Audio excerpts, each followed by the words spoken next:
بسم اللہ الرحمن الرحیم نور درود پڑھ دیجئے محمد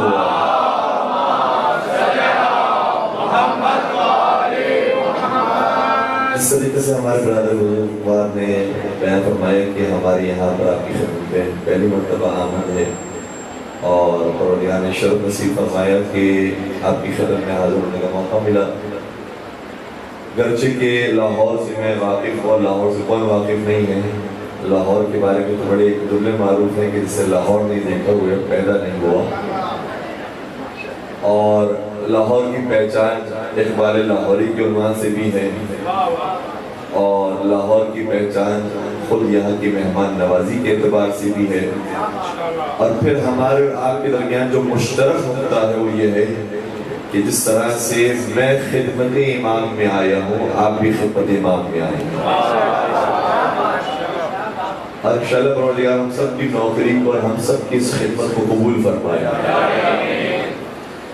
جس آیت کریمہ کی تلاوت نے شرف حاصل کیا سورہ رعد سورہ نمبر 13 آیت نمبر 16 ارشاد ہو رہا ہے اور بہت واضح اور بہت سادہ سا پیغام ہے لیکن اگر انسان اس کو سوچنے بیٹھے اور اپنی عملی زندگی میں لے کر آئے تو زندگی تبدیل ہو جائے. ارشاد ہوتا ہے کہ قل هل يستوي الاعمى والبصير اے رسول سے سوال کرو کہ کیا نابینا اور بینا دونوں برابر ہو سکتے ہیں؟ اندھا اور دیکھنے والا کہ یہ دونوں برابر ہیں ان سے سوال کیجیے. دوسرا سوال یہ کیجیے کہ ہم هل تستوي الظلمات والنور کیا ظلمات اور اندھیرے ایک روشنی کی برابری کر سکتے ہیں؟ یہ مثالیں بہت واضح سی باتیں ہیں اور شاید ہمیں سے ایک جانتا ہے کہ یہ دونوں چیزیں کبھی بھی برابر نہیں ہو سکتی ہیں. لیکن وہ چیزیں توجہ فرمائیے گا وہ چیزیں جو ہم کبھی کبھار تھیوری میں اس کے جوابات بہت اچھے طریقے سے دے رہے ہوتے ہیں جب پریکٹیکل میدان میں آتے ہیں تو پھر ہم بدل جاتے ہیں. اور کبھی کبھار تعصب آڑے آ جاتا ہے کبھی کبھار بزرگوں کی باتیں آڑے آ جاتی ہے کبھی کبھار اکثریت آڑے آ جاتی ہے کبھی کبھار مقدس شخصیات آڑے آ جاتی ہیں کہ دیکھ رہا ہوتا ہے کہ ایک طرف نور موجود ہے دوسری طرف ظلمات موجود ہے لیکن تب اس کے باوجود انسان نور کی پیروی نہیں کرتا.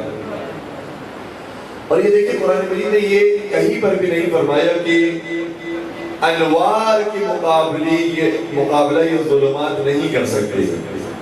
کیا فرمایا؟ نور کا مقابلہ ظلمات نہیں کر سکتے.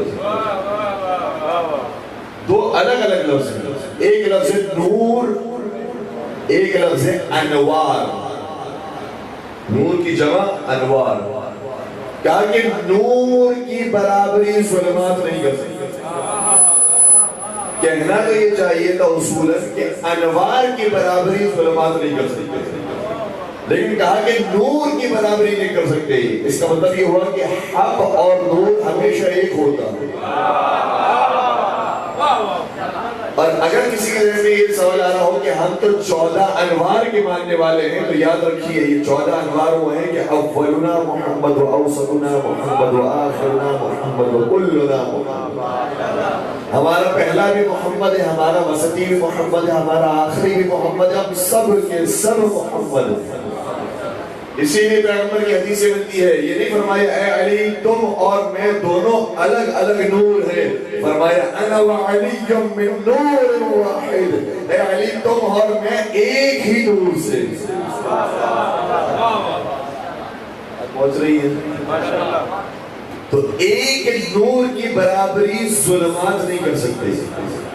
یہ بظاہر 14 جلوے ہیں یہ بظاہر بہت زیادہ جلوے ہیں لیکن اس سب کی حقیقت ایک نور ہے.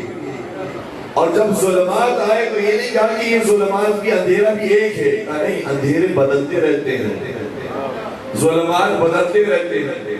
اس سے ظلمات کے لیے جمع کا لفظ استعمال کیا یہ زیادہ قسم کے ظلمات ہیں. اور جو عربی جانے والے افراد ان کے لیے ایک اور مفہوم پیش کرنے جا رہا ہوں کہ عربی میں جب ظلمات کا لفظ آتا ہے تو اس سے مراد کم از کم 3 یا 3 سے زیادہ افراد ہوتا ہے. مجھے نہیں معلوم پہنچ رہے ہیں نہیں پہنچ رہے. قرآن کو یہ کہنا چاہ رہا ہے کہ کیا ایک نور کی برابری 3 یا 3 سے زیادہ ظلمات کر سکتے ہیں؟ رہے ہیں؟ کوئی نہیں برابری کر سکتا اس نور کی. اور یہ نور کون سا نور ہے؟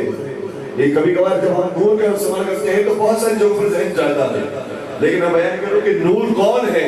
جب کربلا جاتے ہیں تو ان کی زیارت میں بھی جملہ آتا ہے، جب نجف جاتے ہیں تو ان کی زیارت میں بھی جملہ آتا ہے، مشہد جاتے ہیں تو ان کی زیارت میں بھی جملہ آتا ہے، کازمین جائے، سامرہ جائے، کہیں کسی بھی امام کے روزے پر جائیں، ہم ہر امام کے روزے پر زیارت میں یہ جملہ ضرور کہتے ہیں، السلام علیکہ یا نور اللہ فی ظلمات الارض. سلام و اللہ کے نور پر تاریک زمینوں کے اندر. عظمت خاندان زہرا السلام علیہ کی ذات پہ بلند تر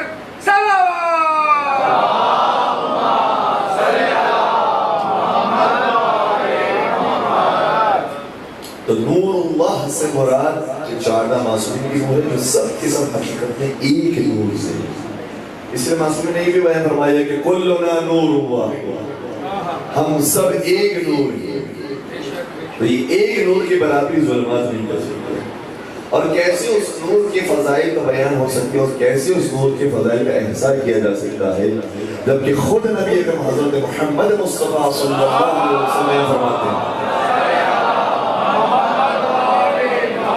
فرماتے یا علی ما عرفک الا انا واللہ، اے علی تجھے کسی نے پہچانا ہی نہیں ہے سوائے اللہ اور میرے. خود نبی صادق نے جو فرما دیا کہ میرا اللہ کے علاوہ تجھے کوئی جانتا نہیں ہے، تو ہم اور آپ کی کوئی اوقات نہیں کہ ہماری یہ مدعا کو صحیح طریقے سے سمجھ سکتے ہیں.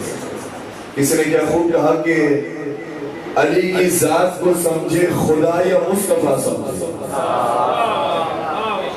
علی کی ذات کو سمجھے خدا یا مصطفیٰ سمجھے، مگر ہے بات حیرت کی کہ بندے کیا سے کیا سمجھے.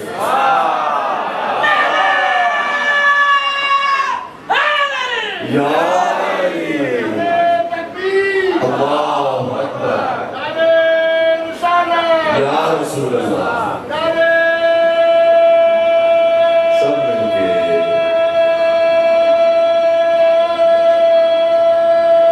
ماشاءاللہ یا علی اللہم صلی علی محمد وآل محمد حج الفرج. تو شاعر کہتا ہے کہ علی کی ذات کو سمجھے خدا یا مصطفیٰ سمجھے، مگر ہے بات حیرت کی کہ بندے کیا سے کیا سمجھے. اور کیا سے کیا سمجھے کہ اندر پوری دنیا موجود ہے کہ بعض انہیں ولی خدا بھی نہیں مانا اور بعض انہیں خدا تک مان لیا. مگر ہے بات حیرت کی کہ بندے کیا سے کیا سمجھے. ہزاروں آیتیں نازل ہوئی ہیں شان حیدر میں، ہزاروں آیتیں نازل ہوئی ہیں شان حیدر میں، نہ اس پر بھی کوئی سمجھے تو پھر اس کو خدا سمجھے.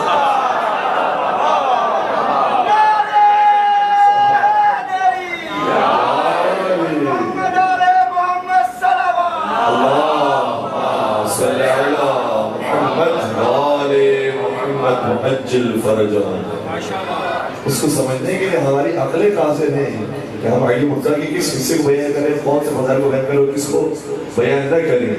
اور پھر جو نبی اکرم نے فرمایا جس کے اوپر ہمارے اوپر اعتراض بھی ہوا بعد میں جا کر، اور ہم نے اس کو پھر بعد میں جواب دینے کی بھی کوشش کی کہ جو حدیث رسول ہے کہ اے علی اگر دنیا کے سارے درخت قلم بن جائیں،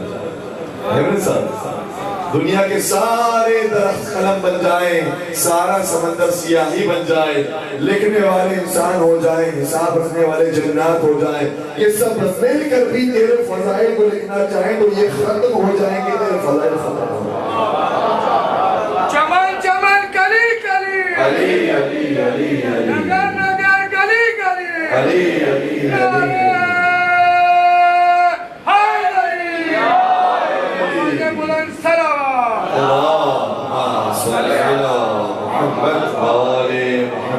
حج الفرج. تو کبھی کبھار آپ ایسی روایات بیان کرتے ہیں تو باقاعدہ کلمز بنائی گئی ہے، اور کلمز میں اس طرح سے بیان کیا کہ پتہ نہیں یہ کس کتاب سے بیان کرتے ہیں، کوئی آسمان کی کتاب ہے یا زمین کی کتاب ہے، اور اس طرح سے تمسخر اڑانے کی کوشش کی. تو ہم بیان کریں کہ نہ یہ آسمان کی کتاب سے نے بیان کیا ہے، نہ زمین کی کتاب سے بیان کیا، بلکہ آپ کے کتاب خانوں میں جو کتابیں موجود ہیں وہاں سے بیان کیا. اور اس کے حوالے ہمارے پاس موجود ہیں. بڑی بڑی کتابوں کے اندر بڑے بڑے بزرگان نے اس روایت کو ذکر کیا ہے.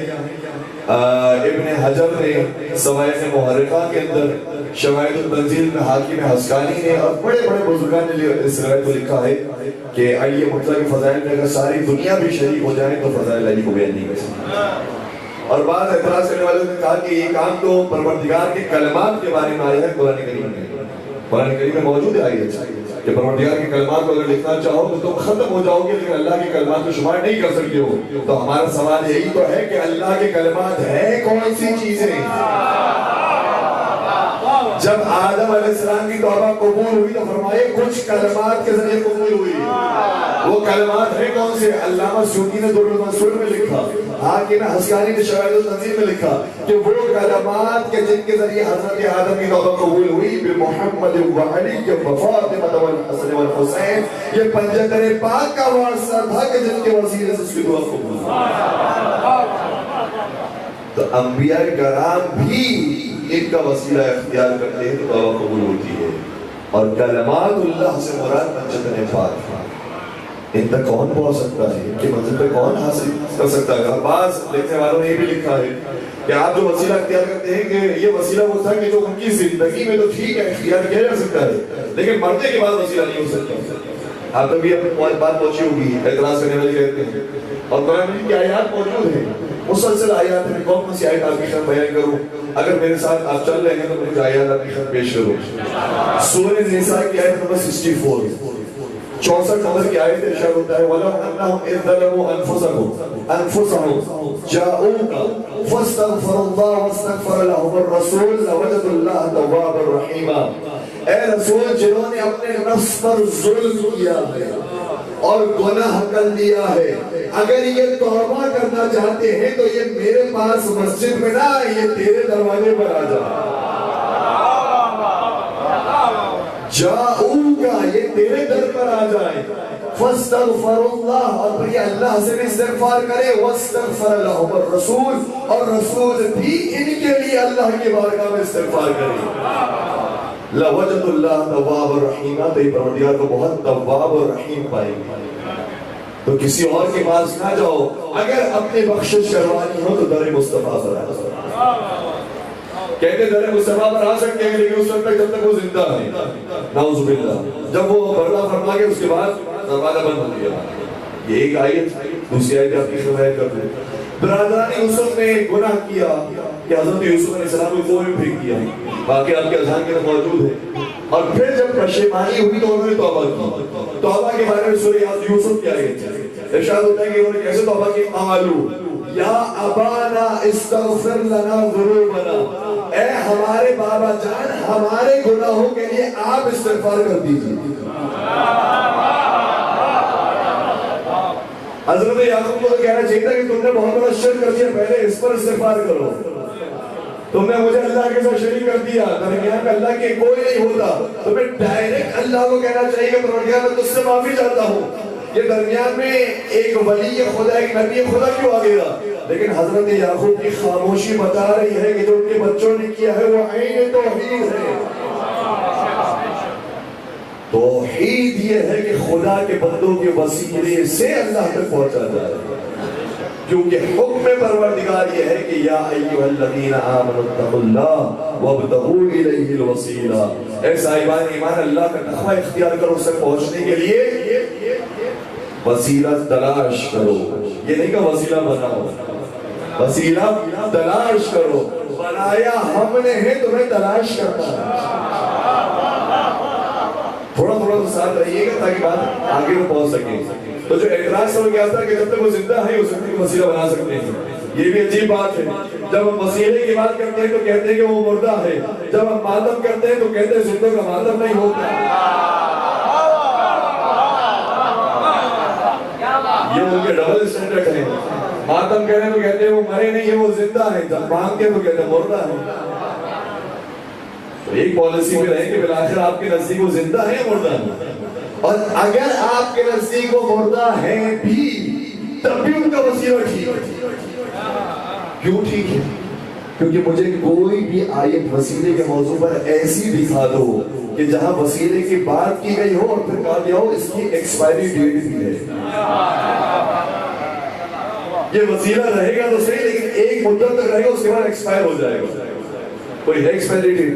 کہیں کسی آیت کے اندر ہے کہا گیا ہو کہ وسیلہ پیغمبر کا اختیار کرو لیکن جب وہ وفات کر جائے تو پھر اس کے بعد وسیلہ کا اختیار کرنا ٹھیک نہیں ہے. کہیں پر بھی وسیلے کی جہاں جہاں آیات موجود ہے کہیں پر بھی مدت بیان نہیں ہوئی اور جب ایکسپائری ڈیٹ بیان نہیں ہوئی ہے تو پھر پروڈکشن ڈیٹ بھی بیان نہیں ہوگی. تھوڑا سا ساتھ رہیے گا بیان کرنا چاہ رہا ہوں. لیکن کیا کہنے والے کہتے ہیں کہ پیغمبر جب تک موجود ہیں اس وقت تک تو وسیلہ صحیح ہے. تو پیغمبر ایک محدود زمانے کے لیے آئے ظاہری طور پر ایک محدود زمانے کے لیے زندگی گزارنے کے لیے آئے. اس سے پہلے بھی وسیلہ آپ کے مطابق صحیح نہیں ہوگا اس کے بعد بھی آپ کے مطابق وسیلہ صحیح نہیں ہوگا. اگر یہ جاننا ہے کہ اس کے بعد ٹھیک ہے یا نہیں تو یہ جانو کہ اس سے پہلے ٹھیک تھا یا نہیں.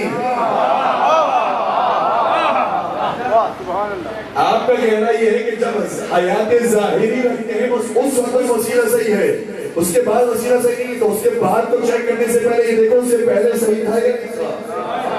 اگر 1,23,999 انبیاء پنجتن پاک ہی کے وسیلے سے ان کی تشریف آوری سے پہلے مانگتے رہے ہیں تو ان کی تشریف آوری کے بعد بھی ان سے مانگنا صحیح ہوگا.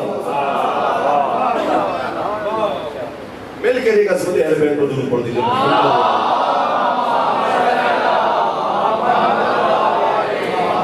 اور ایک بہت سادہ سی مثال آپ کی خدمت کرو بہت سادہ سا جواب ان سے کہیے تاریخ طبری کے اندر صحابہ کا ایک عمل موجود ہے.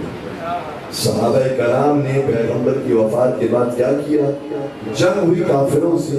تو جب کافروں سے جنگ ہو رہی تھی تو مسلمانوں کا اور صحابہ کا ایک نعرہ تھا. وہ نعرہ کیا تھا وہ اللہ اکبر نہیں کہتے تھے وہ یا اللہ نہیں کہتے تھے. میں تاریخ طبری کا جو آپ کی بیان کر رہا ہوں انہوں نے لکھا کہ وَكَانَ شِعَارُهُمْ يَوْمَئِذٍ يَا مُحَمَّدَ. محمد مصطفیٰ کی وفات کے بعد صحابہ جب جنگوں پر جایا کرتے تھے تو یہ نہیں کہتے تھے یا اللہ بلکہ یا محمد کہہ کر جنگ پر جائے گا. تو اگر یا محمد کہنا شرک ہوتا تو پھر آپ ہم پر پہلے فتویٰ نہ لگائے پہلے ان پر فتویٰ لگائے. وہ صحابہ کے جنہوں نے توحید سیکھی تھی پیغمبر اکرم سے وہ جانتے ہیں کہ یا محمد کہنا خلاف توحید نہیں ہے ہی نہیں توحید. بات بہت بھی یہاں تک اب ایک اور اعتراض بھی سنتے جائیے. اگر میرے ساتھ ہے تو ایک بابا درود پڑھ دیجیے.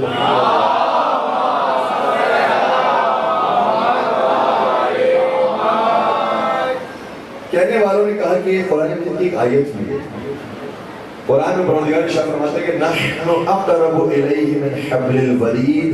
ہم تمہاری شہر سے زیادہ نزدیک ہیں. تو جو نزدیک والا ہے اس کو ڈائریکٹ پکارا جائے گا یا کسی دور والے کا وسیلہ اختیار کر جائے گا.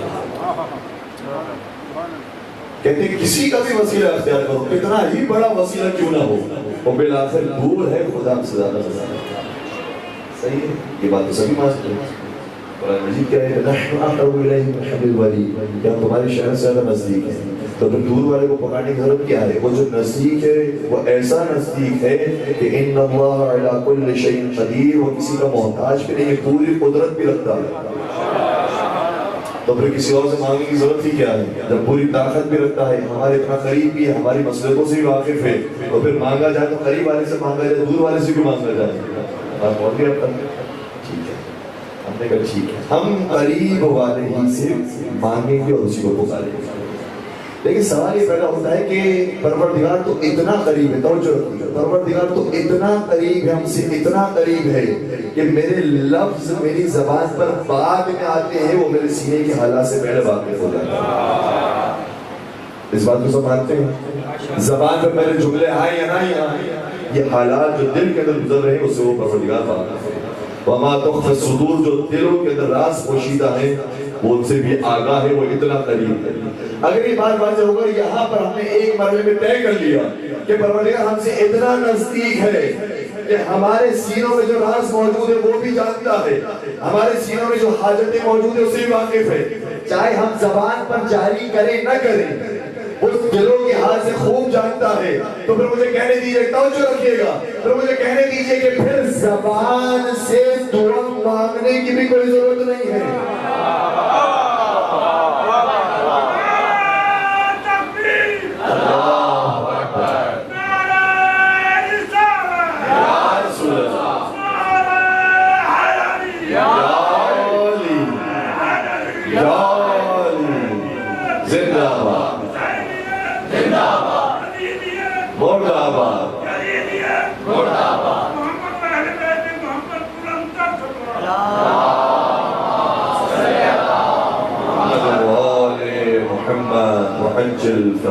بات پہنچ رہی ہے. وہ تو ہمارے دلوں کے حال سے واقف ہے, ہماری حاجتوں کو جانتا ہے, ہماری دعاؤں کو جانتا ہے, ہماری تمناؤں کو جانتا ہے. تو زبان پر لانے کی ضرورت کیا ہے؟ وہ تو ہماری شہر سے زیادہ نزدیک ہے. ابھی آپ کو یہی کہنا تھا کہ وہ جب اتنا قریب ہے تو دور والے سے مانگنے کی ضرورت کیا ہے؟ تو جب وہ اتنا قریب ہے تو پھر زبان پر لانے کی ضرورت کیا ہے؟ پھر زبان پر لاتے کیوں ہیں دعائیں؟ کیوں لاتے ہیں دعائیں؟ ہر نبی نے دعا مانگی, چاہے حضرت آدم ہو, چاہے حضرت نوح ہو, چاہے حضرت موسیٰ ہو, چاہے حضرت عیسیٰ ہو, چاہے حضرت ابراہیم ہو. بڑے بڑے انبیاء نے اپنی زبانوں سے دعاؤں کے لفظ کو ادا کیا ہے. تو ادا کرنے کی ضرورت ہی کیا تھی جب وہ دلوں کے حال سے بخوبی واقف ہے, وہ ہماری شہر سے زیادہ نزدیک ہے. تو نزدیک والے کو دور والے سے کیوں پکارا جائے؟ زبان ایک وسیلہ ہے, وہ دور کر دیتا ہے ہمیں. جو دلوں کے اندر راز پوشیدہ ہے وہ زیادہ نزدیک ہے. پھر دور والے کے پاس ہم جاتے کیوں ہیں؟ جواب سنیے گا کیوں جاتے ہیں.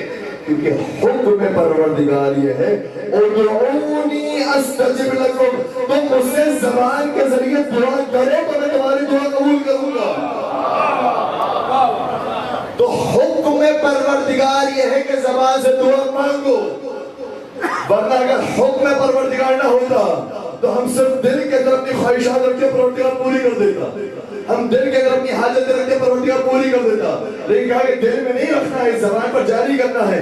اسی لیے انبیاء نے دعا مانگی, ربنا هب لنا من ازواجنا وذرياتنا قرة اعين واجعلنا للمتقين اماما.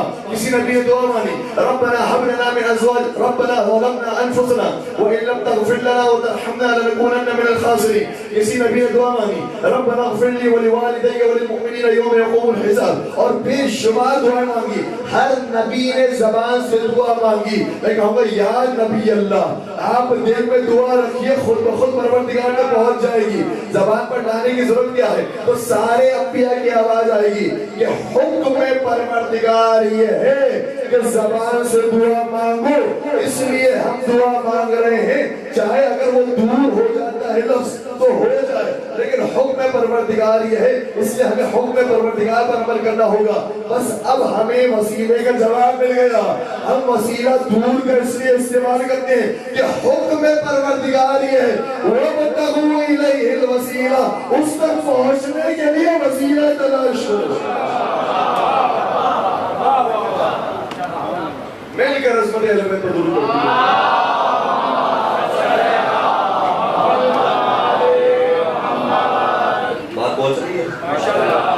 یہ حکم پروردگار یہ اہم ترین جواب ہے ہمارے بچے کو یاد رکھنا چاہیے. ورنہ کوئی عقلی اور فلسفی جواب نہیں ہے اس کا کہ ہم وسیلہ معصومی کا کیوں اختیار کرتے ہیں.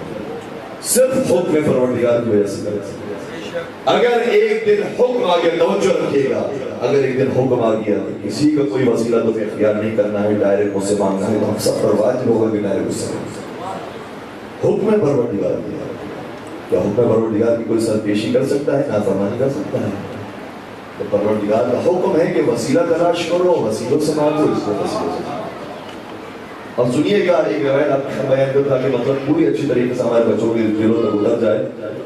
ابن جوزی کی ایک کتاب ہے جس کا نام ہے المنتظم. اس کتاب میں یہ روایت کہتے ہیں کہ کوئی دور کے مقام پر حضرت موسیٰ کا گزر ہو رہا تھا تو سامنے سے شیطان آیا, اور حضرت موسیٰ شیطان کو دیکھ کر شیطان کو بھی تبلیغ کرنے لگے اور اس کی اصلاح کرنے کی کوشش کرنے لگے. اس کا مطلب یہ ہوا کہ یہ کام انبیاء کی سنت ہے کہ بہرحال کسی کو بھی دیکھو, اگر وہ کوشش کر سکتی ہو تو اسے رائے راست پر لانے کی کوشش کرو. حضرت موسیٰ نے کہا کہ اے شیطان تو کتنا نافرمان تھا, تو نے حضرت آدم کو سجدہ نہیں کیا، پروردگار نے تجھے رجیم بنا کر اپنی بارگاہ سے نکال دیا، تو کتنا بڑا نافرمان تھا، اور اس کے باوجود بھی تو نے توبہ نہیں کیا، پروردگار کی بارگاہ میں نہیں آیا۔ سوریہ حضرت موسیٰ کی بات، شیطان کہنے لگا اے موسیٰ تم مشرک ہو گئے ہو، نعوذ باللہ، میں شیطان کا لفظ شیطان کا ذکر کر رہا ہوں پوری توجہ کے ساتھ، کہا کہ تم مشرک ہو گئے ہو، لیکن میں خدا کا ابھی تک موحد بندہ ہوں۔ بات بہت سنی، موحد توحید پرست، کہنے لگا کہ میں اللہ والا ہوں اور تو غیر اللہ والا۔ بات آسان کرتی میں نے کہ تو وہ ہے کہ جس سے شرک کیا ہے غیر اللہ کی طرف چلا گیا، اور میں وہ ہوں کہ جو اللہ والا ہوں۔ اور اسی روایت کے میں جملہ بھی اپنی خبر بیان کر دوں تاکہ کوئی یہ نہ سمجھے کہ اپنی طرف سے انہوں نے بات بڑھا دی ہے۔ شیطان یہ کہنے لگا ادعیت التوحید وانا موحد، تو نے صرف توحید کا دعویٰ کیا ہے لیکن حقیقت میں توحید والا ہوں۔ حضرت موسیٰ نے کہا کہ وہ کیسے کہ تو توحید والا ہے، تو اللہ والا ہے اور میں اللہ والا نہیں، یہ کیسے؟ کہا کہ میں اتنا اللہ والا ہوں، اتنا توحید والا ہوں کہ پروردگار نے کہا کہ مجھے سجدہ نہیں کرنا ہے، آدم کو سجدہ کرنا ہے، تو میں نے کہا اے خدا میں تیرے علاوہ کسی کو سجدہ نہیں کرتا۔ بات سمجھا گئی؟ شیطان نے کہا کہ میں اتنا اللہ والا ہوں کہ اگر اللہ کہے کہ تم مجھے سجدہ نہیں کر آدم کو سجدہ کر، تو میں اللہ کو جواب دوں گا اللہ میں تیرا والا ہوں، میں تیرا بندہ ہوں، میں کسی اور کو سجدہ نہیں کر سکتا۔ یہ میری توحید ہے۔ شیطان کہہ رہا ہے یہ میرا اسٹینڈرڈ ہے، یہ میری توحید ہے کہ میں اللہ کے علاوہ کسی کو سجدہ نہیں کرتا۔ اور آپ کی توحید یہ ہے کہ آپ نے جب پروردگار سے دیدار کی دعا کی، پروردگار اپنا جلوہ دکھا، تو خدا کی طرف سے آواز آئی اے موسیٰ کوئی دور پر دیکھو، تو آپ کوئی دور کو دیکھنے لگے۔ آپ کو کہنا چاہیے گا اے اللہ میں صرف اس سے محبت کرتا ہوں، میں کوئی دور کو نہیں دیکھوں گا۔ آپ کا کوئی دور کو دیکھنا یہ بتا رہا ہے کہ آپ غیر اللہ کی طرف جا سکتے ہیں، لیکن میں آدم کی طرف نہیں جا سکتا، میں غیر اللہ کی طرف نہیں جا سکتا، میں صرف اللہ اللہ کہنے والا ہوں۔ اور آپ کو اگر اللہ کہے کہ مجھے نہیں کوئی دور کو دیکھو، تو آپ کوئی دور کو دیکھنے بیٹھ جاتے ہیں۔ تو اب فرق واضح ہو گیا شیطان کی توحید میں اور موسیٰ کی توحید میں۔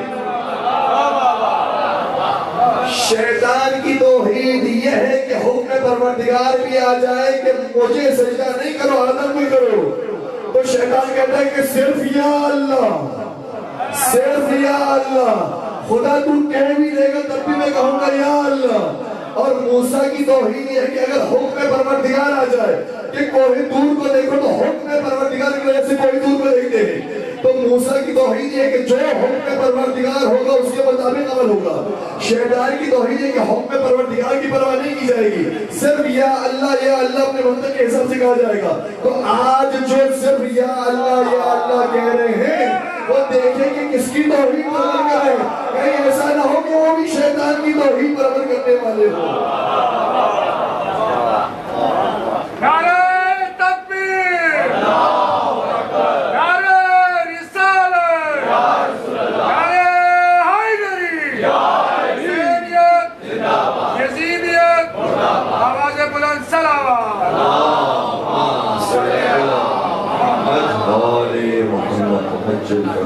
بات بچوں کے ذہنوں میں اتر گئی کہ ہم جو وسیلہ تلاش کرتے ہیں یا وسیلہ کے ساتھ مانگتے ہیں دعائیں، چونکہ حکم پروردگار ہے وَابْتَغُوا إِلَيْهِ الْوَسِيلَةَ، اور جہاں حکم آ جاتا کہ کوئی وسیلہ نہیں تو ہم حکم کے بابت ہوتے ہیں، لیکن چونکہ حکم یہ ہے کہ پکارو ہی نہیں، ان کا مقام اتنا بلند ہے کہ ہم چاہتے ہیں کہ ان کا ذکر ہمیشہ باقی ہو، ہم چاہتے ہیں کہ پنجتن پاک کا ذکر ہر زمانے میں باقی رہے، اس سے ہم یہ حکم دیتے ہیں کہ ان کے وسیلے سے مانگو۔ ورنہ اگر حکم آ جاتا کہ نہیں تو میں صرف اور صرف مجھ سے مانگنا، کسی سے نہیں مانگنا، تو ہمارے لیے واجب ہوتا ہے کہ ہم صرف پروردگار۔ یہی فرق ہے حضرت آدم علیہ السلام میں اور شیطان میں۔ شیطان کو جب حکم دیا کہ آدم علیہ السلام کو سجدہ کرو، تو شیطان کہنے لگا کہ نہیں میں صرف تجھے سجدہ کروں گا، تیری عبادت کروں گا، تو وہاں سے جواب آ گیا۔ یہ حدیث قدسی کا جملہ ہے، خدا کی طرف سے آواز آئی اے شیطان، توجہ رکھیے گا، اے شیطان عبادت وہ ہے جسے میں چاہوں، عبادت وہ نہیں ہے جسے تو چاہ۔ عبادت بندگی کا نام ہے، حکم خدا کو ماننے کا نام ہے۔ یاد حکم خدا یہ ہے کہ ان کے وسیلے سے مانگا جائے تو وسیلے سے مانگا جاتا ہے۔ اور عجیب بات یہ ہے کہ خانہ کعبہ کے وسیلے سے مانگو تو کسی کو کوئی اعتراض نہیں ہوتا، قرآن شریف کے وسیلے سے مانگو تو کسی کو کوئی اعتراض نہیں ہوتا۔ اگر محمد اور آل محمد سے مانگا جائے تو سب کو اعتراض ہوتا ہے۔ اور میں نے آپ کی خدمت میں صحابہ کا عمل کو بیان کر دیا، اور اب میں اپنے امام چھٹے سردار حضرت امام جعفر صادق علیہ السلام فرمان بیان کر رہا ہوں جو کتاب کافی کے اندر موجود ہے، ہماری سب سے معتبر مستند کتاب کتاب کافی، اس میں چھٹے امام کا جملہ یہ ہے، فرماتے ہیں کہ ان الشیطان اذا سمع منادیا ینادی یا محمد یا علی ذاب کما یذوب الرصاص۔ چھٹے سرکار میں فرماتے ہیں جب شیطان یہ آواز سنتا ہے کہ کوئی کہہ رہا ہے یا محمد، کوئی کہہ رہا ہے یا علی، تو شیطان ان آوازوں کو سننے کے بعد ایسے پگھل جاتا ہے کہ جیسے سیسا پگھل جاتا ہے۔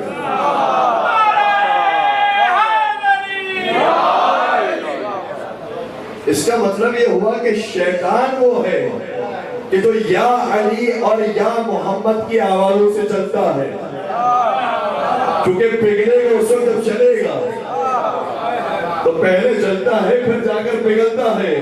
تو اب جہاں جہاں پر بھی یا محمد یا علی کی آواز سن کر کوئی چلے تو سمجھ جائے وہ بندہ رحمان نہیں ہو سکتا۔ درود پڑھ دیجئے محمد والے۔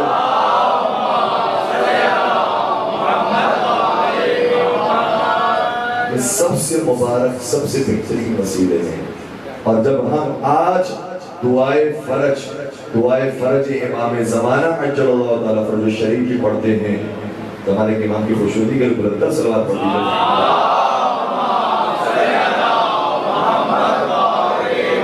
جس کا آغاز حضور سے ہوتا ہے بسم اللہ الرحمن الرحیم، الہی عظم البلاء وبرح الخفا وانکشف الغطا وانقطع الرجا وضاقت الارض ومنعت السماء وانت المستعان والیک المشتکى وعلیک المعول فی الشدة والرخاء۔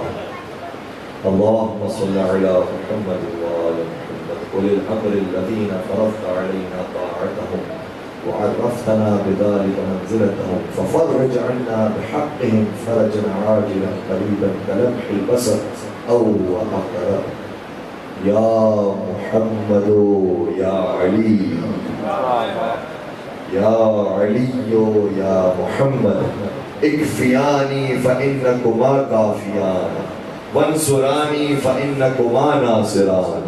ہم نے اس دعا میں اپنی ساری پریشانیاں ساری مشکلات بیان کرنے کے بعد کہا کہ پروردگارہ میں تجھے دو وسیلوں سے پکار رہا ہوں، ایک محمد مصطفیٰ کا وسیلہ ہے، ایک علی مرتضیٰ کا وسیلہ ہے۔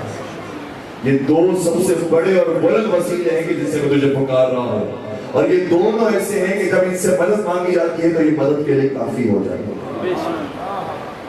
اور اس کے بعد صاحب الزمان کے سنہ سے پکارتے ہیں یا صاحب الزمان الغاف الغاف الغاف۔ یہ انبیاء کی زبان سے جاری ہوئے، یہ پاک زبانوں سے جاری ہوئے الفاظ، اور یہ تین وسیلے ایسے ہیں جو مقصود کائنات بھی ہیں اور سب سے عظیم وسیلے بھی ہیں۔ نبی اکرم کا وسیلہ، حضرت علی کا وسیلہ، اور حضرت فاطمہ زہرا سلام اللہ علیہ کا وسیلہ۔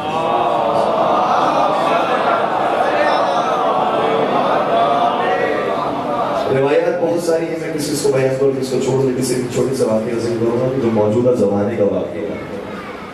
آقا جعفر مشہدی بہت بڑے عالم، بہت بڑے عارف ہیں جو ایران میں رہتے تھے، اور ان کے ایک کلاس فیلو تھے، ہم کلاسی تھے کہ جو جرمنی میں پھر چلے گئے، ان کا نام احمد طباطبائی تھا، اور یہ ایران کے اندر موجود تھے۔ تقریباً 15 سال کے بعد احمد طباطبائی یہ کہتے ہیں کہ 15 سال کے بعد آقا جعفر مشہدی جرمنی گئے، اور انہوں نے ایک دن مجھے کال کیا اور کہا کہ میں فلاں جگہ پر موجود ہوں، مجھ سے ملنے کے لیے آؤں۔ کہتے ہیں رات کی تاریخ تھی، برف باری تھی، اور بہت موسم خراب ہو چکا تھا، لیکن میں اس جگہ کو جانتا تھا کہ جہاں کے بارے میں بیان کیا تھا وہ ہے ایفل، اس جگہ کا نام ہے آخر نامی شہر میں۔ کہا کہ وہاں پر مجھ سے ملنے کے لیے اگر تم چاہتے ہو، میں تمہارا دوست تمہارا رفیق رہ چکا ہوں، 15 سال کے بعد ہماری سمجھ سے ملاقات ہونے والی تھی اور مجھے بڑی محبت تھی ان سے، آغا جعفر مشتری سے، بہت بڑے عالم، بہت متقی پرہیزگار انسان۔ تو کہتے ہیں کہ جیسے انہوں نے کال کی، میں اندر چاہ کے ان کے پاس جاؤں ملنے کے لیے، رات کی تاریخی میں نے اپنی گاڑی لی اور گاڑی لینے کے بعد اس جگہ پر پہنچا جہاں پر میں نے ڈیسائیڈ کیا تھا۔ وہاں جا کر میں جب رکا ہوں تو جس پہاڑی پر مجھے آنے کا کہا تھا وہاں برف ہی برف موجود تھا۔ میں نے آس پاس دیکھا کہ کوئی جانے کا راستہ ہو، لیکن کوئی راستہ مجھے نظر نہیں آیا، صرف یہی برف تھی کہ جس کو مجھے سر کرنا تھا اور اوپر پہنچنا۔ اتنے میں آغا جعفر مرشدی آئے اور انہوں نے نیچے دیکھا تو مجھے دیکھا اور کہا کہ تم اوپر آنا چاہتے ہو تو یا علی کہو اور اوپر۔ میں نے یا علی ان کے حکم کے مطابق کہا اور اس کے بعد میرے پیر برف کے اندر دھسنے لگے اور میں بہت آسانی سے اوپر آ گیا۔ میں جو اوپر آئے تو میں نے کہا کہ آپ یہاں پر کیسے آئے، کیسے تشریف لائے؟ کہا کہ مجھے ایک حکم دیا تھا اس لیے میں یہاں پر آیا ہوں، میں ایک معمولیت پر ایک ذمہ داری ادا کرنے کے لیے یہاں پر آیا ہوں۔ اچھا کون سی ذمہ داری؟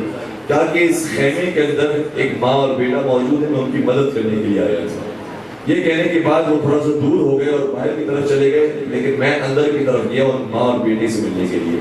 تو جیسے خیمے میں گیا تو میں نے دیکھا کہ ایک ماں بہت بوڑھی ماں ہے اور اس سے ایک بچہ موجود ہے اور ایسا لگتا ہے کہ ابھی بستر سے کھڑا ہوا ہے اور ابھی شفا کے لیے۔ تو میں نے اس عورت کو کہا کہ یہ آغا جعفر مرشدی آپ کے کون ہوتے ہیں، کیا دوستی ہے، کیا رشتہ داری آپ کی، کیسے آپ ان کو جانتے ہیں؟ تو میں تو اس کو نہیں جانتی، میں یہ سمجھی تھی کہ یہ شخص حضرت عیسیٰ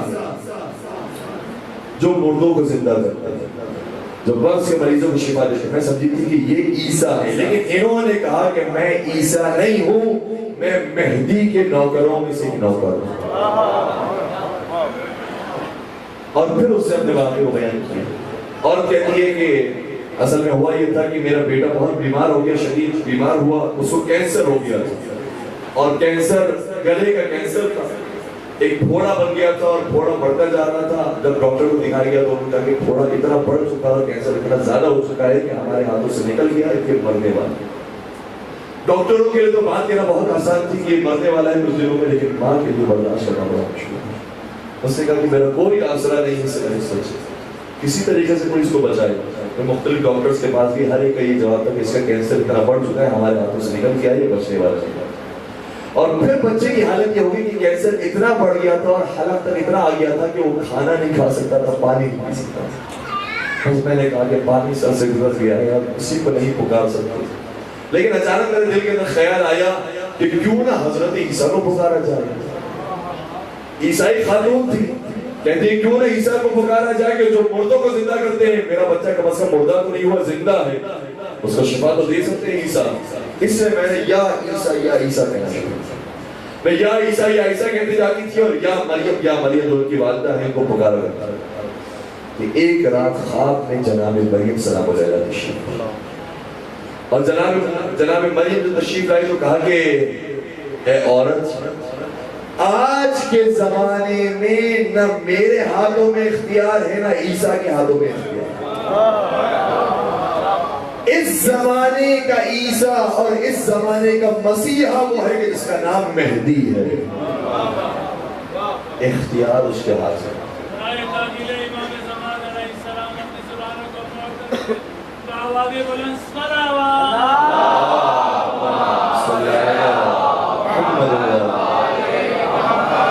اگر تو چاہتی ہے کہ میرے بچے کو شفا ملے اور کسی طریقے سے کوئی مدد کو آئے تو یہ صاحب الامر ہے، اس کو پکارو تیری مدد کو آئے گا۔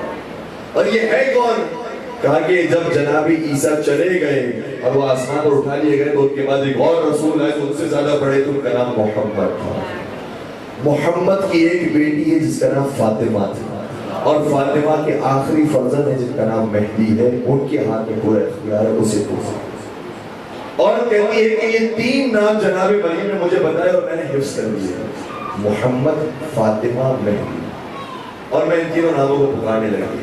کبھی کہتی تھی یا محمد میری مدد کو آئی، کبھی کہتی تھی یا فاطمہ میری مدد کو آئی، اور کبھی کہتی تھی کہ یا مہدی میری مدد کو آئی ہے۔ اور جب یا مہدی کہتی تھی تو زیادہ توجہ کے ساتھ کہتی تھی کہ اختیار ان کے ہاتھوں میں ہے، اس لیے یا مہدی یا مہدی یا مہدی۔ کہ جب میں پکار رہی تھی اس کو تو اچانک دروازے پہ دستک ہوئی، دروازہ کھولا تو یہ شخص موجود تھا، اور یہ شخص قریب آیا اور سیدھا میرے بچے کے پاس گیا جو بچہ بستر مرگ پر گویا لیٹا ہوا تھا، اس کے قریب آیا، اس کی کمر کے نیچے ہاتھ رکھا اور ایک 14 نام لیا اور اس کے بعد کہا کہ اٹھ بیٹھ جا۔ تو میرا بچہ بیٹھ گیا اور مجھے کہنے لگا کہ مجھے پیاس لگ رہی ہے، ماں میرے لیے پانی لے کر۔ تو مجھے یقین ہو گیا کہ اب اس کی شفا کا زمانہ شروع ہو گیا، یا پانی پی سکتا ہے، کھانا کھا سکتا ہے۔ میں دوڑتی پانی لینے کے لیے گئی، لیکن جیسے ہی پانی لے کر آئی میں اس کے قدموں میں گر گئی۔ میں نے کہا کہ تو عیسیٰ جس نے میرے بچے کو شفا دی ہے، تو عیسیٰ ہے، تو مسیح ہے، تو نے میرے بچے کو شفا دی ہے۔ تو اس شخص نے کہا کہ میں عیسیٰ نہیں ہوں، وہ جو تو آخری نام پکارتی تھی مہدی، اس کے نوکروں میں سے ایک نوکر ہے۔ یہ پوری داستان اس سے بیان کی، بیان کرنے کے بعد کچھ دیر گزری تھی کہ آگا جعفر مشتری بھی داخل ہو۔ انہوں نے کہا کہ آپ کا کیا کہنا ہے؟ آپ کو اتنی بڑی سعادت ملی ہے کہ زمانے کے امام کہ آپ کے اوپر خاص نظر کرم موجود ہے، لیکن مجھے ایک چیز کا جواب بتائیے، وہ 14 نام کون سا تھا؟ وہ 14 نام کون سا تھا کہ جو آپ نے اس کی کمر کے نیچے ہاتھ رکھا اور پھر وہ نام لیا اور پھر کہا کہ اٹھ بیٹھ جا؟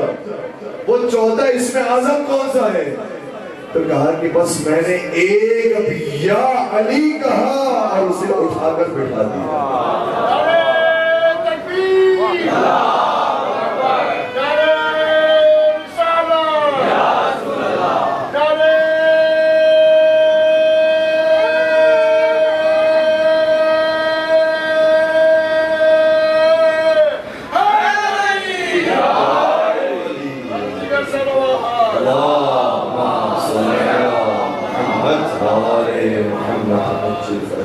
بہت مبارک اور بہت بزرگ ہستیاں، حضرت آدم سے لے کر آج تک اگر کوئی پکارتا ہے تو یہ بنجتن پاک جن کے وسیلے سے انسان کو دعا قبول ہے۔ اور میں ایک دعا کا جملہ بیان کر کے جا رہا ہوں کہ اس کے پیچھے بھی پورا ایک واقعہ ہے، لیکن اس واقعے کو چھوڑ کر جس کا یہ واقعہ ہے اس کا نام ہی پڑ گیا تھا آغائے صاحب زمانی، کیونکہ صاحب الزمان کو اتنا پکارتے تھے کہ نام کچھ اور تھا، لیکن لوگوں نے کہنا شروع کر دیا یہ آغائے صاحب زمانی ہے۔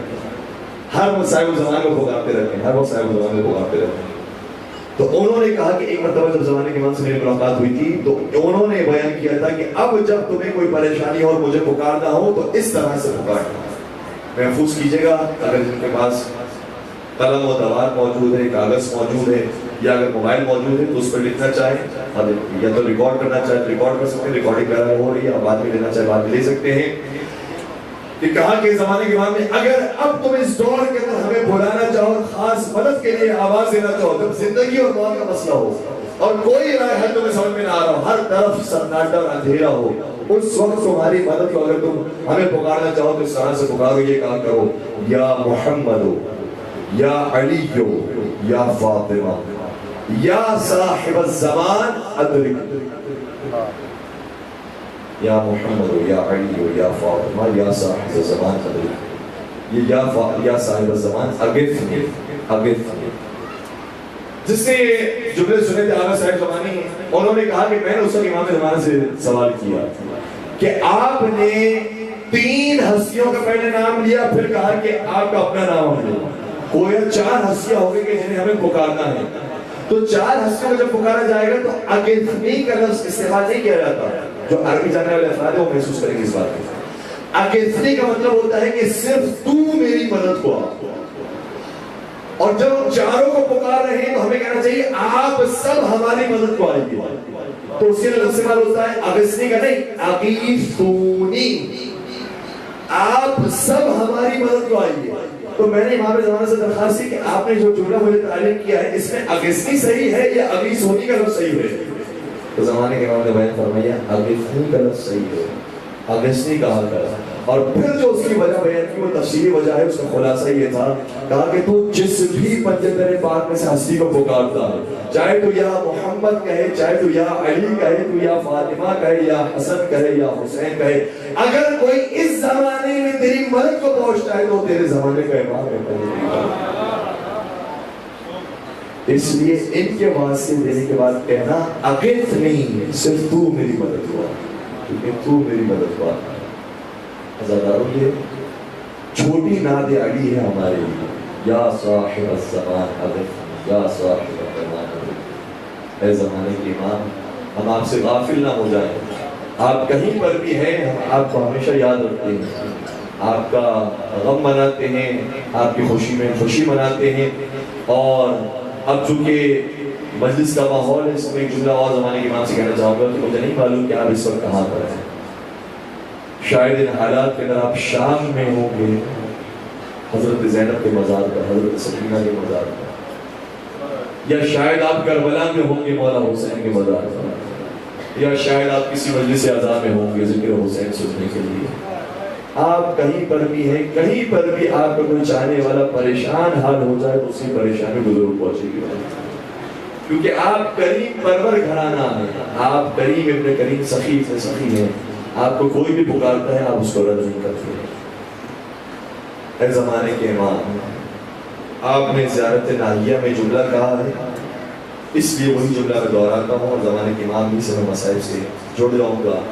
زیارت ناہیہ کا جملہ یہ ہے کہ اے میرے جد بزرگوار, زمانے نے مجھے مہلت نہ دی کہ میں آپ کے ساتھ ہوتا تو میں اپنی جان کو آپ پر قربان کر دیتا. ایک امام دوسرے امام کے لیے جملہ ہے. کیا سید سجاد صاحب نے وہ جملہ نہیں سنا کہ پھوپھی اماں میرے لیے لاٹھی بھی لے کر آ جائے گی اور تلوار بھی لے کر آ جائے گی, اب میرا بابا اکیلا ہو گیا, اب میں رہ گیا ہوں ان کی نصرت کے لیے. تو ہر امام کی تمنا یہ ہے کہ میں حسین پر قربان ہو جاؤں. زمانے کے امام کی بھی یہی آرزو تھی, لیکن فرماتے ہیں کہ اگر زمانے نے مجھے مؤخر کر دیا ہے تو میں صبح و شام آپ پر روؤں گا, اور ایسے رہوں گا کہ آنکھوں سے آنسو نہیں خون کے قطرے ٹپک گا. مجھے نہیں معلوم ہے زمانے کے امام آپ کس مصیبت پر روتے ہیں. ساری ہی مصیبتیں بڑی ہیں, جس مصیبت کا نام دیا جائے بڑی سے بڑی مصیبت ہے, لیکن ایک مصیبت جو مجھے آج حکم دیا ہے بیان کرنے کا وہ بہت بڑی مصیبت ہے. بالخصوص اگر کوئی بوڑھا باپ ہو تو اس کے لیے جوان کے جنازے پر پہنچنا بڑا مصیبت ہے. بوڑھا باپ ہمیں نہیں معلوم, واقعی جو اس مرحلے سے گزر چکے انہیں اندازہ ہے. اگر بوڑھا باپ اپنے جوان کی میت کو دیکھ لیتا ہے کچھ ہی دنوں کے بعد وہ بھی دنیا سے چلا جائے گا. اس پر کوئی اور آفت نہ آئی ہو, صرف یہ آفت آئی ہو کہ اپنے جوان کو دیکھ لے مرتا ہوا, اس سے زیادہ برداشت نہیں کر سکتا. مدینہ میں ایک شخص عیسائی تھا, مسلمان ہوا, سوال کیا کہ یہاں پر رسول اللہ کا گھر کہاں پر ہے؟ کہا کہ رسول اللہ تو زندہ نہیں ہے. تو کہا کہ آل رسول اس میں موجود ہے. کہا کہ ہاں آل رسول میں سے حسین بن علی موجود ہے.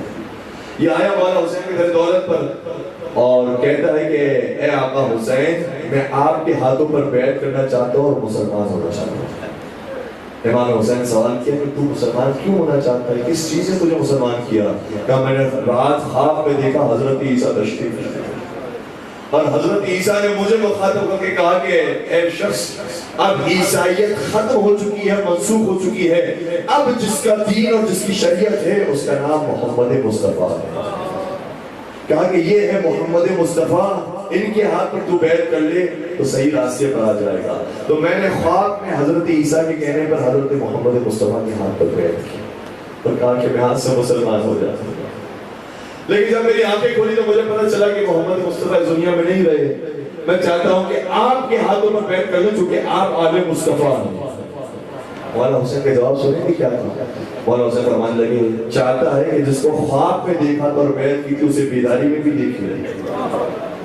کہا کہ یہ تو ممکن نہیں ہے, آپ کے نانا کا انتقال ہو گیا ہے. کہا تو اپنی آنکھیں بند کرا. بس عیسائی نے اپنی آنکھیں بند کی اور یہاں سے میرے مولا نے آواز دی علی اکبر. ذرا میرے قریب آنا. وہ جو ہر ایک آواز میں اپنے باپ تک پہنچا کرتا تھا. عزاداروں پر کربلا میں اس وہ وقت آیا ہے کہ حسین آوازیں دیتا رہا. بس علی اکبر کا آواز دی. علی اکبر ایک آواز اپنے بابا کی خدمت میں حاضر ہوئے. کہا کہ بابا جان کیا کام ہے؟ کہا اکبر تو یہاں پر کھڑے ہو جا. اور عیسائی کو حکم دیا ہے عیسائی اپنی آنکھیں کھول. جیسے ہی عیسائی نے اپنی آنکھیں کھولی اکبر کو اپنے سامنے دیکھا, دیکھتے ہی عرش آگے میں ہوش ہو گئی. میں روایت دے کر بیان کر رہا ہوں. غش آ کے بے ہوش ہو گیا. مولا حسین اسے بلال کے جگایا. آگے کیا ہوا؟ خدا کی قسم جس کے ہاتھ میں میں نے خواب میں بیعت کی تھی وہ یہی شخص، اس کے ہاتھ میں نے بیعت کی تھی. تو یہ کیسے آ گیا؟ کہا کہ یہ کوئی اور نہیں ہے، میرا بیٹا شبیہ ہے رسول علی اکبر. یہ علی اکبر شبیہ ہے رسول ہے. کہا کہ اللہ اکبر، کیا بیٹا پروردگار نے آپ کو دیا ہے. امام نے سوال کیا اگر تیرا اس جیسا بیٹا ہو تو تجھے کیا محسوس ہوگا؟ سنیے گا جواب عیسائی کا. کہتا ہے مجھے لگے گا کہ مجھے ساری دنیا مل گئی، مجھے ساری دولت مل گئی، ساری نعمتیں مل گئی، میں اتنا خوش ہو جاؤں گا. میرے مولا نے بیان کیا کہ اگر تجھے اس جیسا بیٹا مل جائے تو تجھے دنیا کی ساری نعمتیں مل جائے گی. بتا اگر اس جیسے بیٹے کے بعد تجھے اس جیسے بیٹے کے اوپر ذرا سا خار چھٹتا ہوا محسوس ہو اور تجھے محسوس ہو کہ تیرے بیٹے کو ایک خار چھٹ گیا ہے، پھر تیری حالت کیا ہوگی؟ کہا میں برداشت نہیں کر سکوں گا، مر جاؤں گا. مولا حسین نے آگے بیان نہیں فرمایا، لیکن آپ سب جانتے ہیں کہ کربلا کے میدان میں علی اکبر کو خار نہیں لگا ہے، برچھی سینے میں لگی ہے. ہائے اکبر کہتے چاہیے گا، ہائے حسین کہتے چاہیے گا، یہ غم بڑا عظیم غم ہے. اکبر کو کلیجے میں برچھی لگی ہے، ہائے حسین برداشت کرے تو کیسے کرے. بس عزاداروں میں منزل مختصر کر رہا ہوں. علی اکبر شبیہ رسول تھے، صرف صورت کے اندر نہیں سیرت کے اندر بھی شبیہ رسول تھے. اور میرے پاس دلیل کیا ہے؟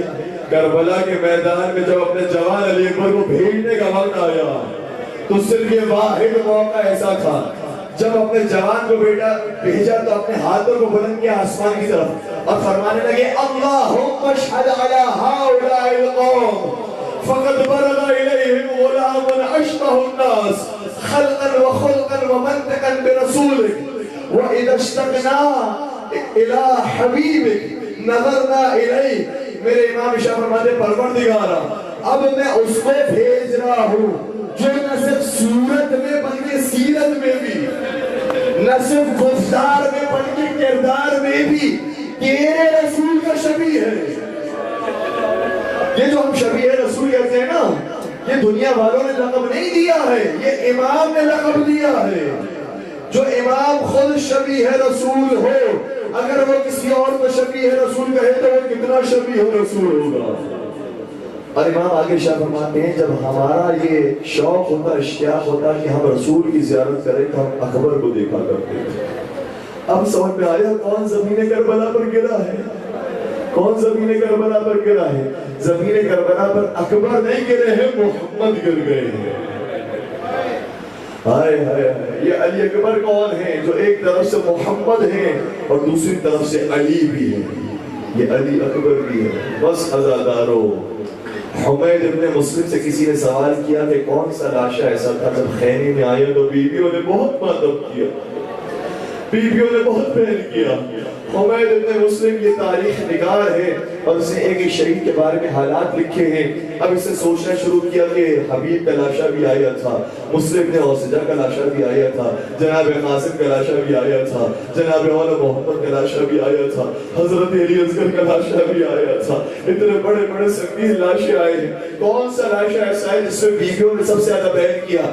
سنیں جی حمید ابن مسلم کیا کہتا ہے کہ مجھے تو یہ نہیں معلوم کہ کس کا لاشا خیمے میں آیا تو بیویوں نے ماتم کیا.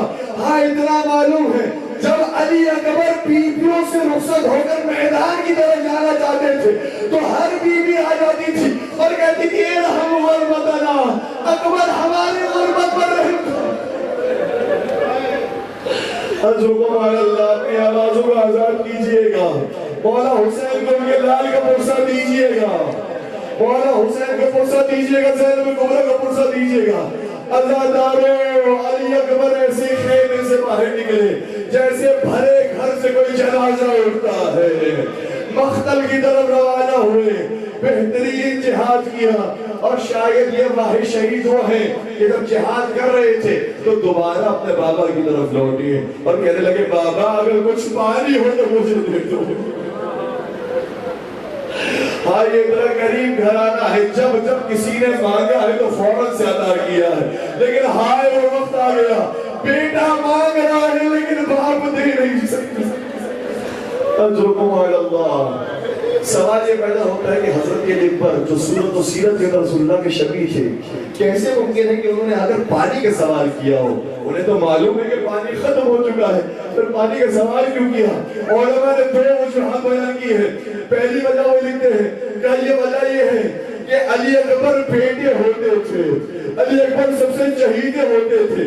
شاید دنیا والے سمجھ رہے تھے کہ اپنے انصار کے لیے تو پانی ختم ہو گیا، اصحاب کے لیے تو پانی ختم ہو گیا، لیکن اپنے علی اکبر کے لیے حسین نے پانی بچا کے رکھا ہوگا. علی اکبر نے پوچھ کر بتایا ہے بابا نے میرے لیے بھی کوئی پانی نہیں،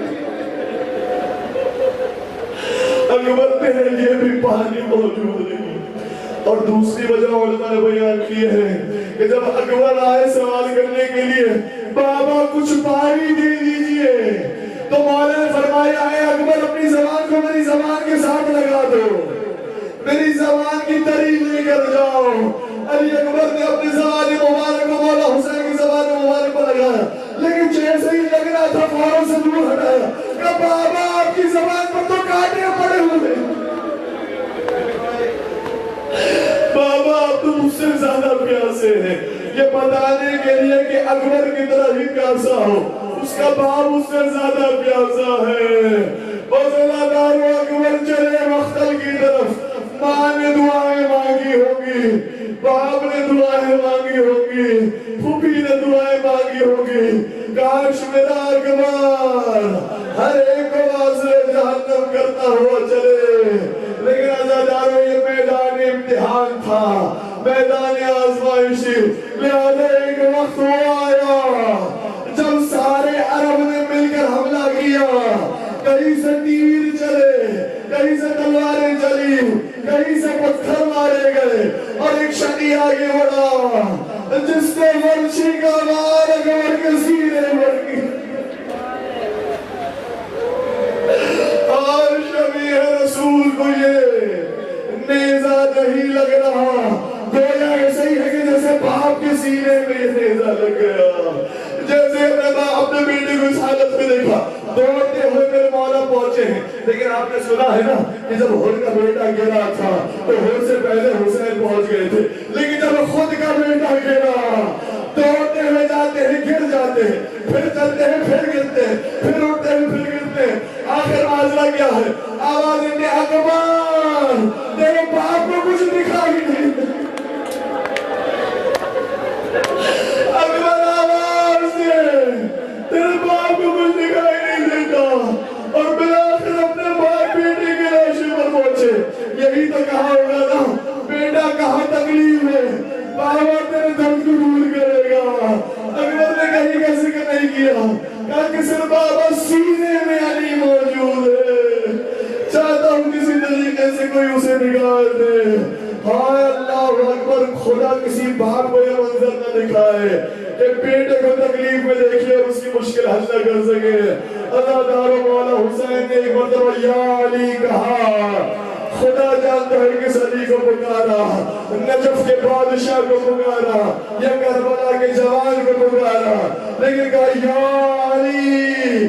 ایک ہاتھ سینے میں رکھا، ایک ہاتھ برچی میں رکھا، اور اب جو برچی کو کھینچا زمین کربلا میں زلزلہ آیا. اکبر کی لاش تڑپنے لگی، روح قبر سے انسری سے پرواز کرنے لگی. کہا کہ بابا آپ میری پیاس کے بارے میں پریشان نہ ہوئیے گا. دیکھیں رسول اللہ مجھے پانی پلانے کے لیے آ گئے، دیکھیں ابراہیم اور اسماعیل آ گئے، اور ابراہیم اور اسماعیل کہہ رہے ہوں گے اسماعیل کو تو وہ ذبح نہ کر سکا تھا، لیکن آپ نے اپنا اسماعیل قربان کر دیا. عزادار علی اکبر زمین کربلا پر تڑپتے رہے. جناب ہور کے جوان بیٹے کے لاش کو حسین نے اٹھایا تھا، اب حسین کے جوان کی لاش کو کون اٹھائے گا؟ سنیں گے کیا ہوا. روایت کے جملہ یہ ہے ایک بہن خیمے سے باہر نکلی، کہا بھائیا میں تیری مدد کو آؤں گی، میں تیرے جوان کا لاشا اٹھاؤں گی.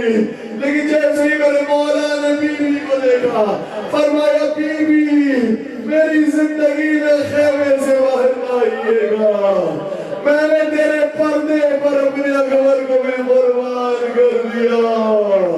ہائے جس پردے پر اکبر قربان ہوا شام میں غریب آئی وہ پردہ چھینا گیا دربار سے دربار تک لے جایا گیا. ہائے اکبر ہائے حسین.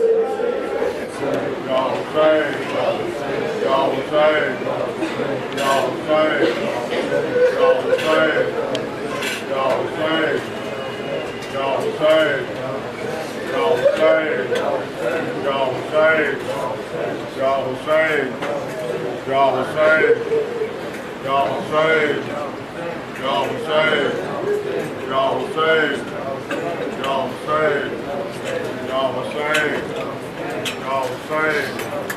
Ya Hussein, Ya Hussein, Ya Hussein, Ya Hussein, Ya Hussein, Ya Hussein,